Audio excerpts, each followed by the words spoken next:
Hi, I'm Dean with Old English Outfitters, and today we're going to be talking about an exciting new release from Springfield Armory, the 1911 DS Prodigy.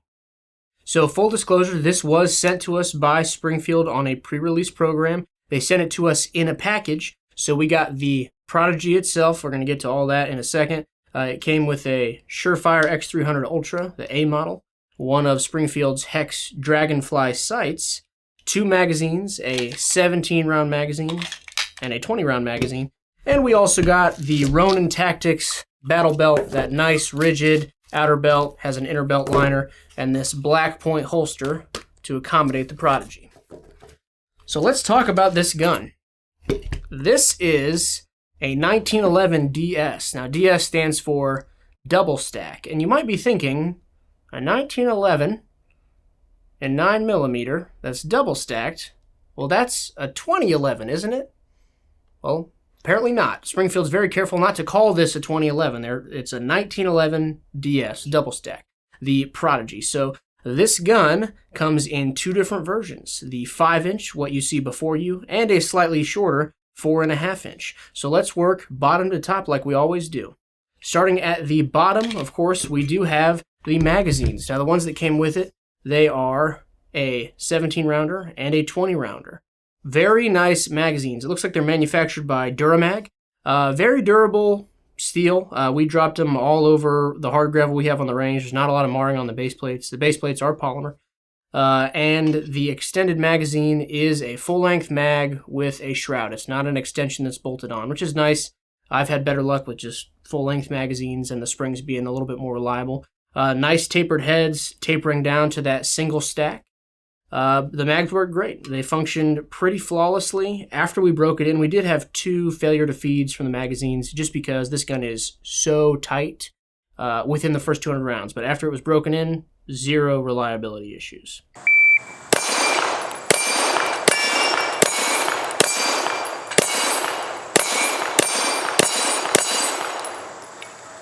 So working up from the magazine, you will find, again, a 2011 feature. We have a polymer grip frame attached to a steel receiver, and then, of course, a steel slide. So you have weight savings in the grip, though this gun is by no means light. You have Springfield Armory's 360 adaptive grip texturing. So the harder you grab it, the harder it grabs you. And the more your skin sinks into that texturing, it really bites in. In addition, we do have some knurling on the mainspring housing back here that really prevents slippage in the heel of the gun. Moving up from there, we have a nice extended grip safety, as we have seen on pretty much every Springfield Armory 1911. Just a little bump, nothing too aggressive, but it does allow good engagement of the grip safety anytime you grab that gun. And the way that this handle is angled and everything just fits really well with the hand to allow proper engagement of all surfaces, getting all the way up into the trigger guard and a good high grip for recoil control. Moving up from there, the magazine release. That, I would say, is extended. Now, it's nothing ridiculous. It's not way far out and then has an enlarged plate like we've seen on some other competition guns. It's just a little bit farther out than a standard 1911 mag release. You do need extended controls on this gun because it is pretty long and beefy. So with my large hands, I was still having to adjust my grip to get to the magazine release and really adjust my grip to get to the slide release. So moving up from there, we do have an ambidextrous safety lever on both sides. It is extended for right-handed shooters and just a standard size on the left-hand side. Now, one thing to note, if you are a lefty, just for me, when I tried doing some left-handed manipulations and sweeping the safety off, I was getting a lot of pinch here where the safety lever meets with the grip panel. Just because of the way that's designed, when I would grab very tight, happened to me just then, I'd get a little bit of pinch in my skin. Nothing ridiculous. I'm not bleeding or anything, but just something of note for you left-handers out there because I know you do exist. You do get a full-length 1913 Picatinny rail, almost all the way out to the muzzle, so attach whatever accessories you see fit on there. It will take every single one of them, including this pretty Surefire we've got here. Skeletonized hammer. Same for, again, pretty much every Springfield Armory 1911, aside from the mil-spec one that they make that's kind of a reproduction of the OG.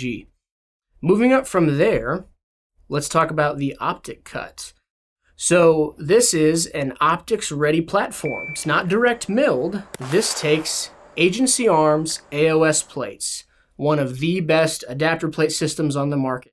It allows for a lot of modularity with your optic. You can buy irons rear, irons forward configuration.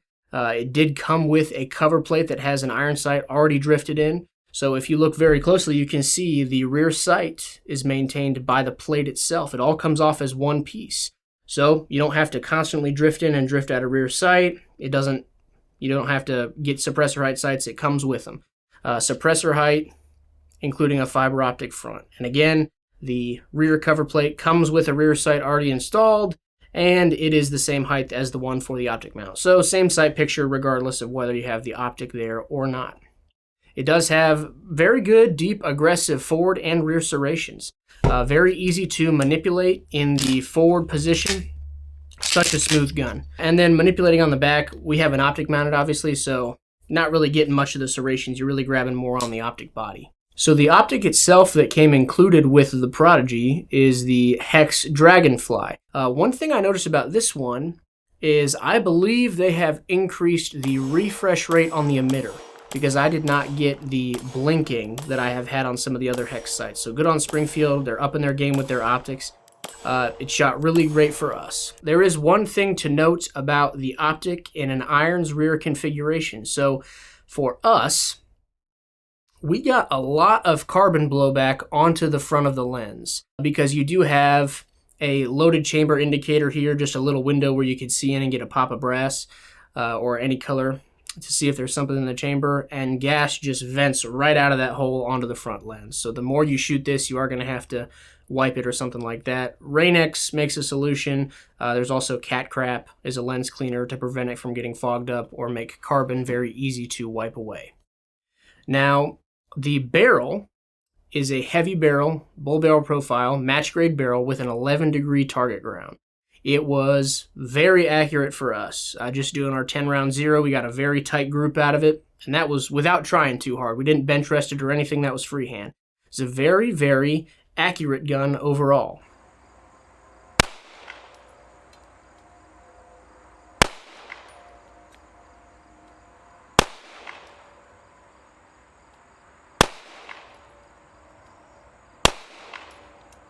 This is a sweet package. It's a sweet package because for dramatically less than the price of most 2011s, you get a 2011. That's what this gun is. It's a double stack 9mm 1911 pattern with a polymer grip frame attached to a steel receiver. It's got enough weight to it that the recoil is basically non-existent. This thing shot very flat regardless of how quick I was able to work the trigger, and the trigger pull is amazing. Just a 1911 trigger. That's exactly what it is. Smooth, single action. And the tolerances on this gun are so tight, there's barely any wobble to it, but it was still reliable for us. Again, only 2 failures to feed in 800 rounds, and that was within the first 200. Honestly, it was within the first 50. Just getting the springs worked into that gun, getting the metal surfaces worn together. After that, it shot flawlessly across multiple different brands of ammunition. Very accurate gun, a pleasure to shoot. So if you've been looking to get into the 2011 market, but don't want to spend the $2,000, $3,000, $4,000, $5,000, $6,000 to get one, the Springfield Armory Prodigy is going to be a good thing for you to look at. In the 4.5 inch and the 5 inch, these are going to be awesome competition guns or just fun guns. It is a bit heavy. I wouldn't necessarily carry it concealed, but if you want to, if you're an absolute hoss, then more power to you, because this is an awesome gun. Safety is easy to actuate, trigger is nice, the grip feels really good despite how beefy this gun is, and because it is so beefy, it shot flat and it shot true. If you have questions about pricing and availability, give us a call or visit our website, oeoutfitters.com. I'm Dean with Old English Outfitters, and we will see you next week.